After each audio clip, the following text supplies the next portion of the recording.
এত লাখ টাকার মেকআপ কান্নাকাটি করে নষ্ট করবে?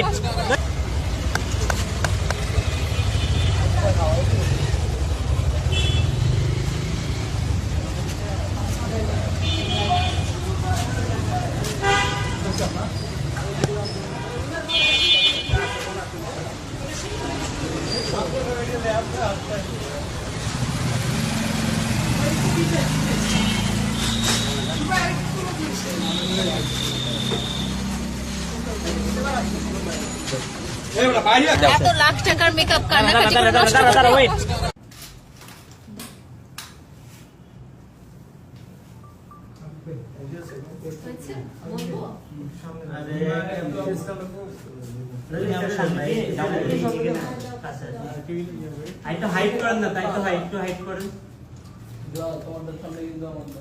কে ও ডিলিট করে দিয়েছে? জানি না তো। না আমি পোস্ট করি নাই, মূলত হচ্ছে যে আমি ঘুমের মধ্যে এটা হয়েছিল, এটা হয়তো বা কেউ একজন পোস্ট করে দিয়েছিল, ভাইও তো সেটা দেখেছে। না আমি দেখি নাই, কোথায় দেখেছো? দেখে আমাকে বলো তো কি হয়েছে। ভাইও আমি সত্যি আমি কিছু করি বলো নাই। তুমি।